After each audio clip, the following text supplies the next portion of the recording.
Good afternoon everyone. There are things in the worlds beyond our own that are mysterious as could be, and yet serve as much of a specific purpose as anything else, even if it is beyond our general understanding. Today's item is no different, as this time we take a look at the bizarre, fantastical, and dare I say beautiful construct that is the End Crystal from Minecraft.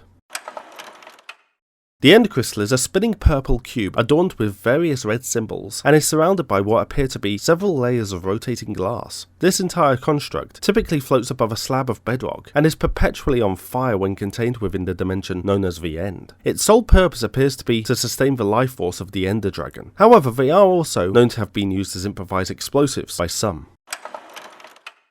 While commonly seen as more of a nuisance due to their propensity to rapidly heal the Ender Dragon, therefore becoming priority targets to destroy for anyone finding themselves in the End, the End Crystals appear to be far from insignificant in their origin, and may even play a vital role maintaining the stability of the End. Some theories consider that rather than being a dimension unto itself, the End is merely the far-flung future of the overworld, where dark energy has torn apart the universe, with the Ender Dragon, the last of the all-powerful race, holding together what's left through sheer force of will. With the dragon struggling against the entropic forces of nature, it is considered that the End Crystals were constructed to sustain the dragon, with ever more being required as time went on, until the creature was wholly reliant on them to survive. It would even seem that the crystals, when used in abundance, and combined with the power of the End's central portal, have the ability to completely resurrect the Ender Dragon. It could be that the proximity to the portal is required for the crystals to draw sufficient energy to achieve such a feat. The natural questions are then what exactly the crystals are, and where they derive their power from in the first place. These can be somewhat answered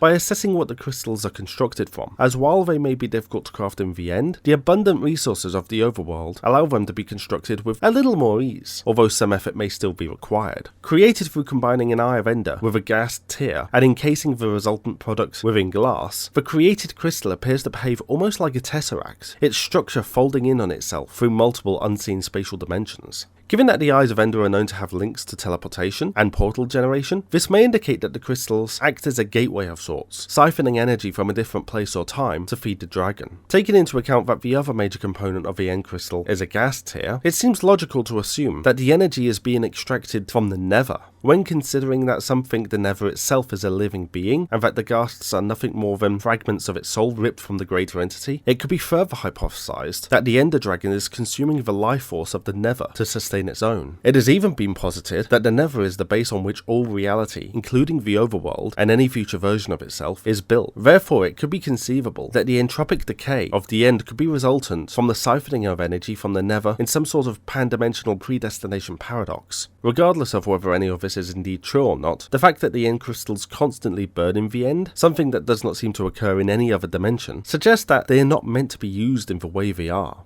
One final thing to note is that destruction of an End Crystal can result in a significant blast, larger than that of TNT. This would seem to make sense given that the End Crystal is effectively a power source, but some have been known to use the crystals as improvised weapons for either manually detonating them when required, or utilizing convoluted redstone circuitry to achieve remote detonation. On the face of it, the End Crystals merely appear to be those things that need to be blown up before you can actually harm the Ender Dragon, when in truth it seems that they may be trans-dimensional gateways, used to siphon the living essence of a sapient reality, in order to indirectly hold up a whole different reality. Usually this would result in a top tier rating. However, given that the materials are not so rare that the crystal cannot be used as general purpose explosives, we have to adjust our scoring, but even so, the End Crystal has still been assigned an artifact rating of momentous.